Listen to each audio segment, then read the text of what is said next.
en Lucas capítulo 11, versículo 29, nos dice así: y apiñándose las multitudes comenzó a decir: esta generación es mala, demanda señal, pero señal no le será dada sino la señal de Jonás. Porque así como Jonás fue señal a los ninivitas, también lo será el Hijo del Hombre a esta generación. La reina del sur se levantará en el juicio con los hombres de esta generación y los condenará, porque ella vino de los fines de la tierra para oír la sabiduría de Salomón.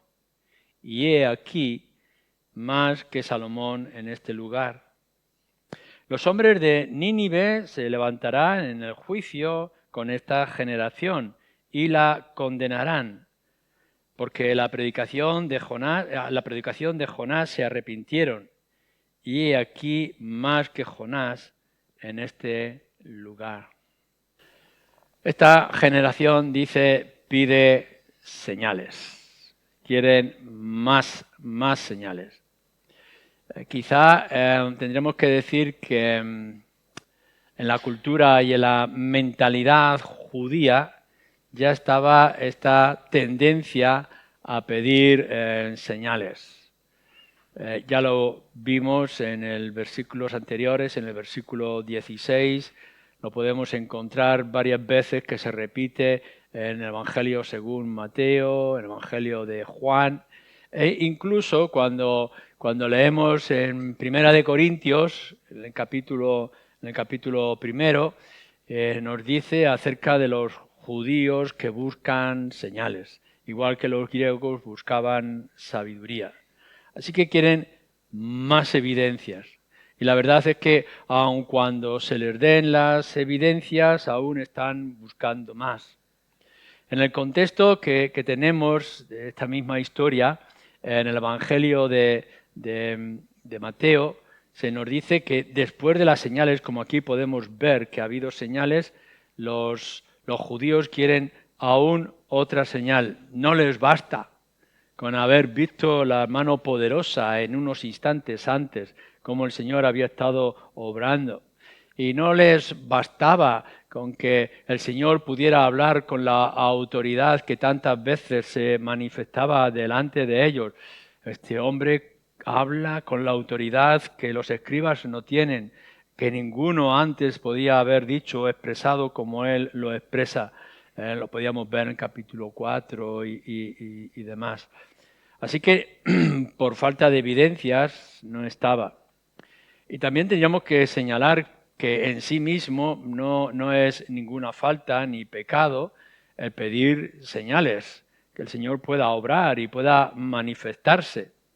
El problema que nos añade aquí Lucas, para aclararlo, como los demás evangelios, es que lo hacían con una mala actitud. Es decir, que era para tentarle. Y nos dice aquí que esta generación es mala, demanda señal. Y Mateo, como decía, lo hacían, demandaban señal, pedirle señal para tentarle, para buscar ocasión, para ponerle trampa. La verdad es que tendríamos que decir, no solamente para los judíos, sino también para nuestras propias generaciones, que constantemente están buscando más señales para creer. Como de alguna manera quieren decir, nosotros no creemos porque no tenemos evidencias y nos gustaría tener más evidencias. Y aun cuando nosotros hagamos un análisis de recorrido y podamos ver que la providencia de Dios, la mano de Dios, ha hecho multitud de señales, todos nosotros conocemos de casos de gente que ha curado y que no han encontrado explicación los médicos para esa recuperación o esa sanación, que nos hemos visto en encrucijadas y el Señor nos ha librado de manera portentosa, o hemos visto el poder del Evangelio que no ha podido ser frenado, la extensión de la Iglesia a pesar de que han sido perseguidos, la presencia de la misma Escritura, la palabra de Dios ya es un milagro, porque incluso aquellos que se llamaban cristianos la querían perseguir y la querían destruir, y aquí está. Esos son señales poderosas, pero aún así la gente busca más y más señales. Hasta tal punto que en el capítulo 16 de aquí del Evangelio de Lucas se nos cuenta la historia de aquel hombre rico que estando en el Hades pedía de alguna manera que vayan desde aquí, que vayan desde los muertos y que le hablen a mis hermanos para que crean. Y Abraham le dice a este hombre, a Moisés y a los profetas tienen, aun cuando se levantaran de los muertos, no creerían.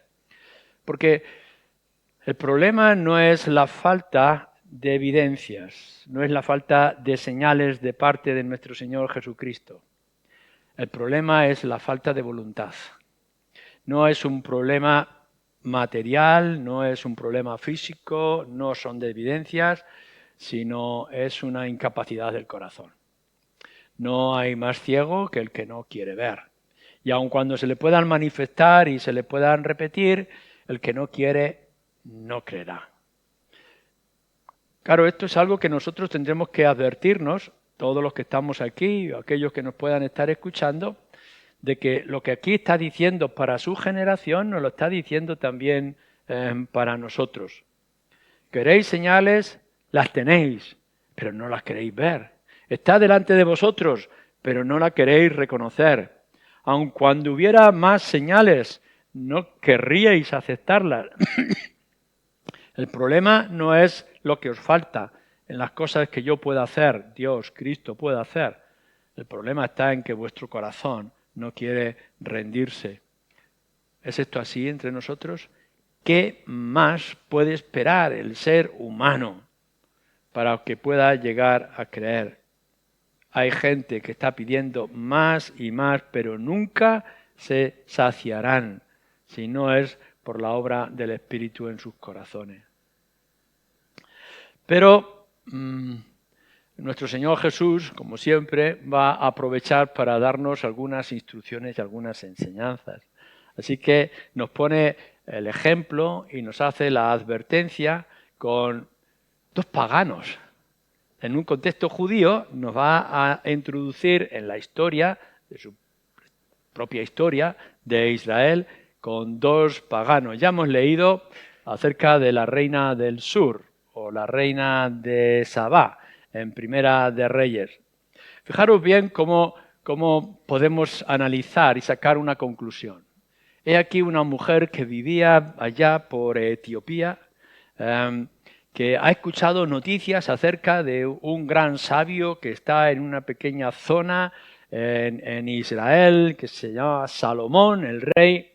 Ella no podía creer todas las cosas que llevaban los comerciantes, ¿no? Que iban con sus camellos, sus caravanas y le decían las grandes cosas que habían oído acerca de Salomón. No es posible, no puede ser, pero aún así, ¿y si fuera posible? ¿Y si resulta que este hombre de verdad existe y que su sabiduría y su riqueza y su imagen es tan grande? ¿Qué puede hacer? Bueno, no importa la distancia, no importa cuán lejos, no importa cuán inseguro pueda yo estar, pensaría aquella reina, voy a ir allá a ver, voy a investigar.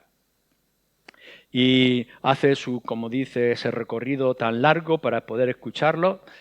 Acordaros, daros cuenta de que en ningún momento la reina de Saba ha sido invitada. La invitación a la salvación, perdón de pecados, eran los judíos. Lo que pasa es que la historia nos tiene todos estos acontecimientos aislados de paganos. Pero esta mujer está en su reino, no tiene ningún interés en nada hasta que no oye acerca de Salomón y decide de ir. No había sido invitada como en el Evangelio, o con las buenas noticias, con la esperanza de salvación. Era una pagana. Y podemos imaginar lo que es una reina en aquella zona y pagana en todo lo demás, con todas las injusticias de la época que podía venir. Pero hace su recorrido largo y llega allí y descubre que lo que tiene delante de ella es más de lo que podía haber escuchado, de lo que podía haber oído acerca de lo que nos comenta. Y entonces, fijaros lo que hemos leído en Primera de Reyes, en esa historia que se nos ha leído, en el capítulo 10, y nos dice así, versículos 8 y 9. Bienaventurados tus hombres, dichosos estos tus siervos, que están continuamente delante de ti y oyen tu sabiduría. Yahvé, tu Dios, sea bendito, que se agradó de ti para ponerte en el trono de Israel. ¿Por qué? Porque Yahvé ha amado siempre a Israel, te ha puesto por rey, para que hagas derecho y justicia. Bendito sea el Dios que ha permitido que un hombre como tú pueda ser líder y que lo ha hecho, ¿por qué? Porque ama a su pueblo. Y de pronto toda la perspectiva de la reina de Sabá, la reina de Su, cambia y nos dice que se reparten los regalos, la riqueza, las manifestaciones y volvió a su tierra. Las leyendas dicen que esta mujer realmente sí se convirtió y que es la que introdujo la iglesia etíope, que durante mucho tiempo fue un movimiento judío, semijudío, en aquella tierra por generaciones. Aun a pesar de la distancia, aun a pesar de ser pagana, aun a pesar de la ignorancia que podía tener, hizo el esfuerzo para ir y escuchar. Y así nos va a decir después, o nos da a entender, que se convirtió. Pero ahora, entre nosotros, y en nuestra generación en particular, se nos manifiesta que he aquí algo más grande que el Salomón. Cristo es mucho más grande. Si Salomón hablaba con gran sabiduría y conocimiento de todos los asuntos de ciencia y de artes, etc., ¿cómo podríamos compararlo con nuestro Señor Jesucristo, que es el cumplidor de las profecías y de la enseñanza y con la autoridad, que simplemente con pronunciar un sí o yo soy hacía temblar a aquellos que le buscaban como preso? Nunca un hombre como este ha hablando con esa autoridad y a la misma vez siendo tan cercano. La reina de Saba tuvo que cruzar, pero aquí se nos dice que es Cristo el que ha cruzado. Ella tuvo que hacer una gran distancia para escuchar a Salomón. La Escritura nos dice que Cristo dejó el cielo para hablarnos a nosotros. Y Él está cerca, y siempre ha estado cerca. Y podemos entender y podemos escuchar el mensaje repetido una y otra vez. Somos invitados. Aquella mujer no fue invitada de ninguna manera, simplemente ella tomó la decisión. Y aquí se nos invita a venir al Señor Jesucristo una y otra vez, mirarle a Él, leer las Escrituras, conocer lo que ha hecho, conocer todo lo que Él significa. Pero no quieren creer, no quisieron venir y se resistieron. Aquellos judíos, igual que también nosotros en nuestra generación, porque no es el problema de evidencias, es el problema de voluntad. Y nos pone una segunda historia. Esta historia bien la conocemos, que es la de Jonás. Es un profeta muy particular, porque siendo la voz de Dios no quería llevar el mensaje de Dios, no quería obedecer. Es un profeta sin pasión. Y cuando Dios le dice tienes que ir a este lugar, lo que se le ocurre es huir, esconderse en un barco y después intentar llegar a tierras lejanas como España misma posiblemente.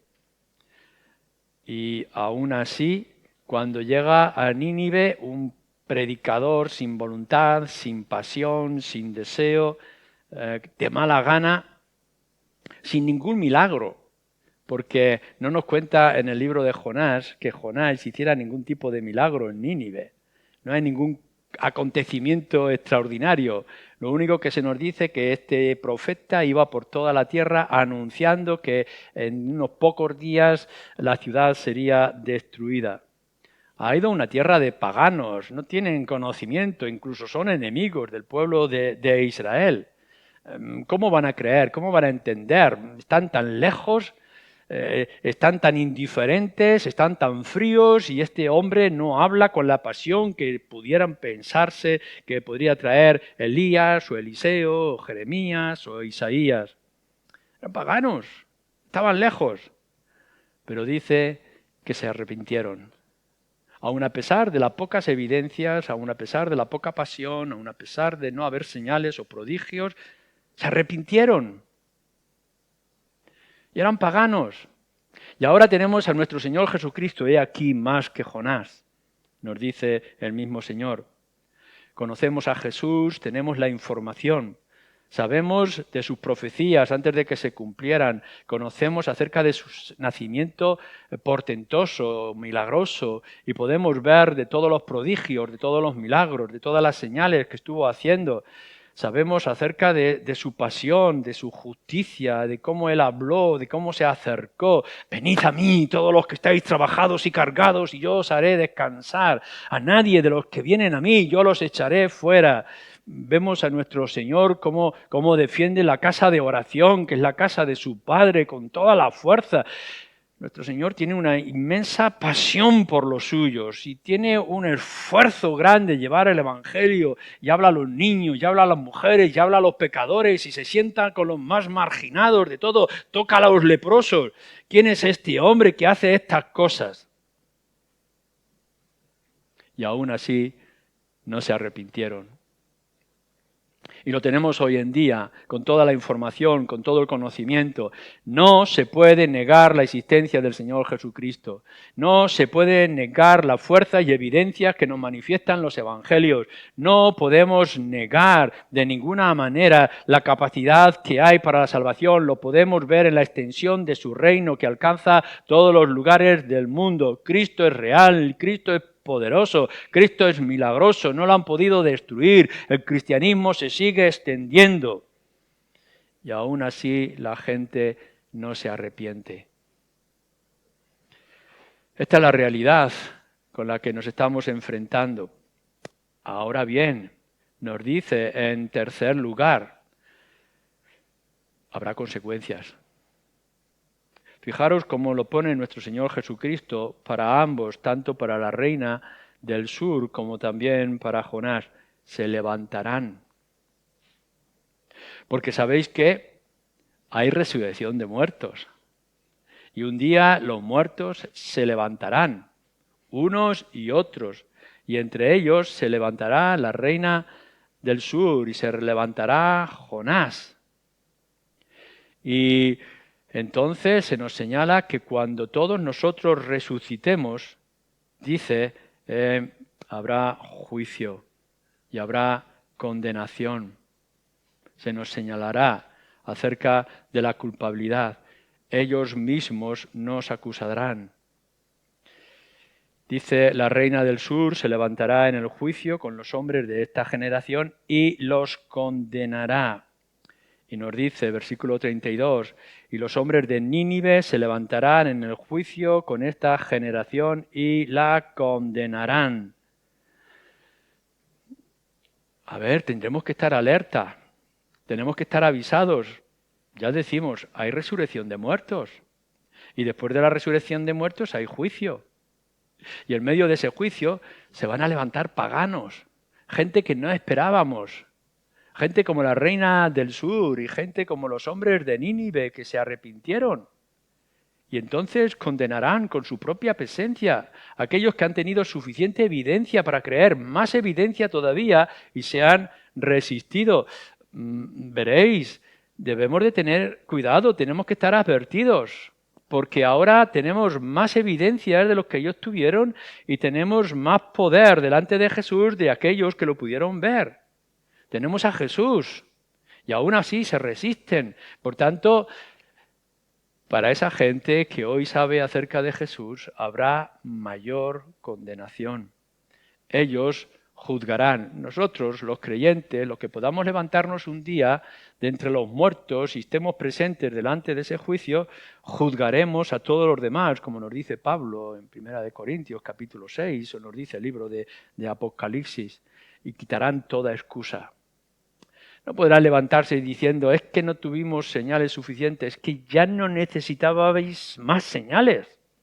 No necesitáis más convicción. Hoy en día no necesitamos que se hagan milagros de curaciones. No necesitamos que caiga oro del cielo. No necesitamos que se detenga el sol, como dicen. No necesitamos nada de esto porque tenemos ya nuestro Señor Jesucristo. Y tenemos suficientes evidencias. La diferencia, como decíamos, aquello que nos va a condenar, aquellos que se han resistido, es que no quisieron y se resistieron. ¿Qué será de los que estemos aquí en esta hora y no hayamos querido creer o aceptar? ¿Qué será de todos aquellos que escuchan, ven las evidencias, leen las Escrituras y en su corazón dicen, no, todavía no, queremos más señales? La diferencia no estará la condenación en los muchos pecados que puedan tener, porque hay perdón para todos los pecados. La diferencia está en no tener y no aceptar al Señor Jesucristo. ¿Qué es lo que tenemos hoy en día? ¿Qué es lo que podemos decir? Bueno, nuestro Señor Jesús hoy es más que Salomón. Salomón fue grande en todo su conocimiento, pero era un hombre pecador. Tenemos más que Jonás. Jonás pudo hacer, a pesar de sus limitaciones, de sus torpezas, de su obediencia, cambiar la mentalidad y el corazón de la ciudad de Nínive. Pero aquí tenemos más. Nuestro Señor Jesucristo nos dice la Escritura, es más que Salomón, es más que Jonás. Pero si vamos al Evangelio de Mateo, capítulo 12, nos dice nuestro Señor Jesucristo, aquí delante de vosotros hay algo más que el templo, más que el templo. Porque el templo simplemente era un símbolo, era una imagen de lo que habría de venir, y Cristo ya estaba presente en ellos. Y si vais al libro de Hebreos, encontraréis que hay más que el mismo Melquisedec, que era un sacerdote misterioso, hay más que Melquisedec en toda la historia. Y si profundizáis un poco más y nos habla acerca de los ángeles, nos dice que nuestro Señor Jesucristo es más que los ángeles. Así que lo que nosotros tenemos y lo que nosotros anunciamos hoy en día es alguien más que Salomón en todo su conocimiento, en todo su poder, en toda su autoridad a la hora de hablar. Más que Jonás en todas las palabras proféticas que pudiéramos decir del Antiguo Testamento. Más que el templo y todos los símbolos que pudieran mantenerse en el Antiguo Testamento. Más que Melquisedec en todos los misterios que podamos señalar a lo largo de la historia de la Escritura. Más que incluso todos los ángeles juntos. Jesús es único. No hay nadie como Él. No lo puede haber. No lo necesitamos. En Él lo tenemos todo. Así que no hay excusa. Si quieres seguir aún con tu vida y con tus decisiones y con tus complicaciones, allá tú. Pero tienes delante de ti la decisión más importante, que es, aquí está Jesús, el Salvador, delante de tus ojos. Pero aún así, Cristo decide y habla de que quiere dar otra señal. Esta generación, versículo 29, es mala, demanda señal, pero señal no les será dada sino la señal de Jonás. Lucas lo deja aquí interrumpido. Podríamos ir a Evangelio de Mateo, capítulo 12, capítulo 16, se nos dice que la señal de Jonás es que como Jonás estuvo 3 días en el vientre de un pez, así nuestro Señor Jesucristo estará 3 días en la tierra y después será resucitado. Esta es la señal. Es la señal más gloriosa y más importante que nosotros podríamos haber imaginado. Esto es la centralidad del Evangelio, o una de las columnas fundamentales. Lo que nos está diciendo es que, veréis, tenemos con el Señor Jesucristo la muerte. Nuestro Señor Jesús dice que era necesario que muriera por nuestros pecados en la cruz.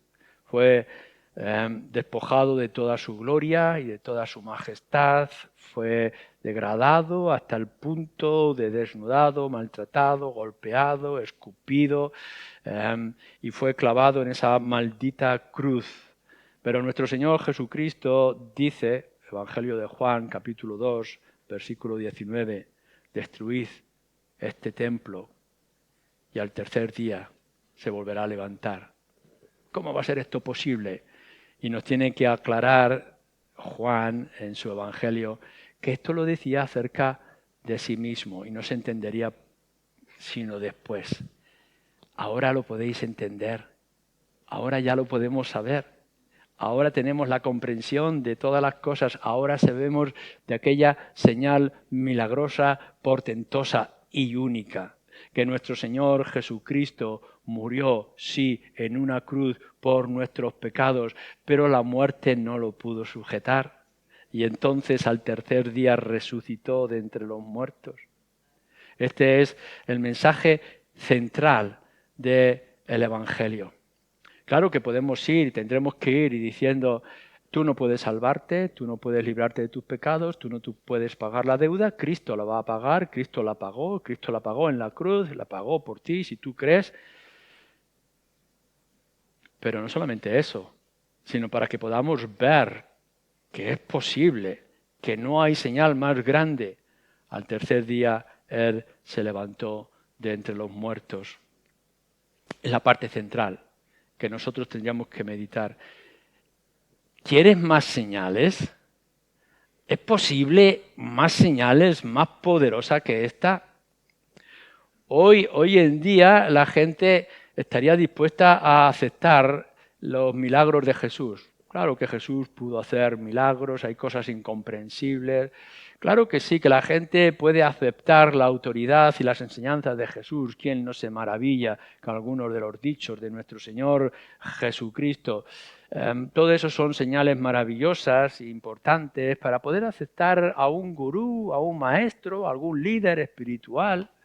Pero lo que tenemos nosotros en las Escrituras es más que Jonás, es más que Salomón, es más que cualquier otro profeta del Antiguo Testamento, es más que todos los señales, símbolos y significados de fiestas, sacrificios y ofrendas del Antiguo Testamento. Tenemos al mismo Señor Jesucristo. Ya no tenemos únicamente que se hagan grandes cosas delante de nuestros ojos, no, tenemos a aquel que sin merecerlo, al autor de la vida, ofreció su vida para volverla a tomar y poder mostrar que tiene el poder para conquistar las almas. ¿Qué más quieres? ¿Qué más puede esperar el hombre, el ser humano, cuando tiene delante de sí a nuestro Señor Jesucristo?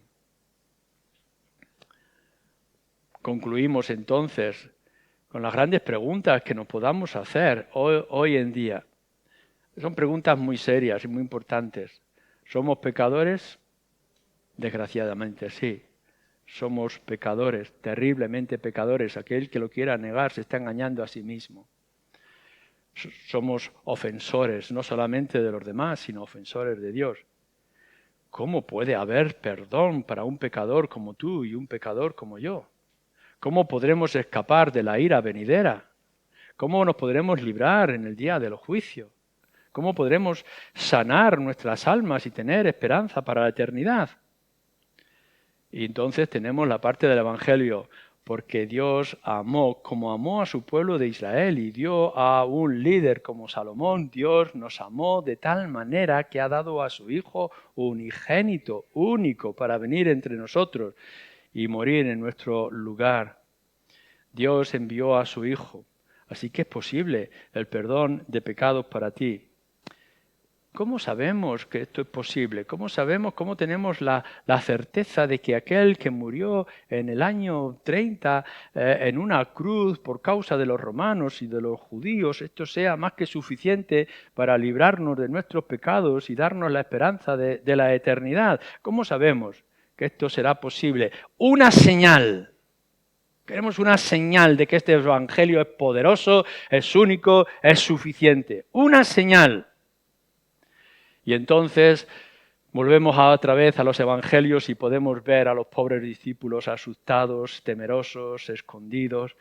Y de pronto vienen unas mujeres y dicen, la tumba está vacía, ya no hay nadie en la tumba. Y dos de los discípulos, Juan y Pedro, corren a ver qué es lo que ha ocurrido y pueden ver que nuestro Señor Jesucristo ha resucitado y se aparece en medio de ellos en varias ocasiones. Y esto cambia toda la perspectiva y toda la sensación de un pueblo temeroso para conseguir a un pueblo poderoso. Así que lo podemos ver después de aquella presencia del Espíritu, salir en medio de la ciudad y clamarle a aquella multitud: nuestro Señor Jesús, aquel que vosotros crucificasteis, Dios lo ha hecho Señor y Cristo lo ha levantado entre los muertos y ahora Él vive. He aquí la señal. No podemos esperar más.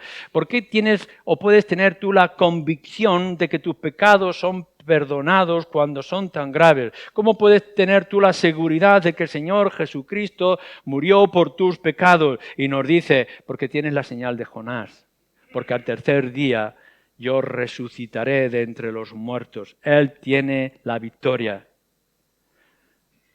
¿Cuál es el siguiente paso entonces? Si tenemos esta señal y esta evidencia y esta convicción de que Cristo resucitó de entre los muertos, ¿qué nos queda? Pues que no seamos como aquellos judíos que estaban delante del Señor Jesús, y sí, en cambio, seamos como la reina del sur, que quedó sorprendida y aceptó aquello que vieron sus ojos. Que seamos como aquella ciudad de Nínive, hombres paganos, salvajes, que pudieron temer el mensaje que traía Jonás y se arrepintieron y se convirtieron. Lo que necesitas tú y necesitamos todos nosotros es escuchar el Evangelio, arrepentirnos de nuestros pecados y aceptar a nuestro Señor Jesucristo como nuestro Salvador y Señor. Tienes el mayor de los privilegios. No vas a tener un privilegio mayor que este: conocer a Jesús y aceptarlo como tu Salvador, tu Señor. No puede estar el Evangelio más cerca de ti en esta tarde o en cualquier otro momento que te acercas a los Evangelios o escuchas la voz del Señor. Entonces, si ya no hay más evidencias, ya no hay más poder que pueda superar la evidencia, el poder y la gloria de nuestro Señor Jesucristo, ¿qué esperas? ¿Qué estás esperando? Ven, corre, ríndete, deja que tu vida sea transformada y no permitas que en el día del juicio se levanten hombres como esta mujer del sur, o hombres como los de Nínive, hombres y mujeres, o de tantos otros paganos, hombres y mujeres lejanos que creyeron, aun con menos evidencia, y aceptaron al Señor Jesucristo. Y adviértete que si dejas escapar este día de salvación por la mucha información que has recibido y lo muy cerca que has estado de este Evangelio del Señor Jesucristo, tu condenación podrá ser aún más grave. Amén.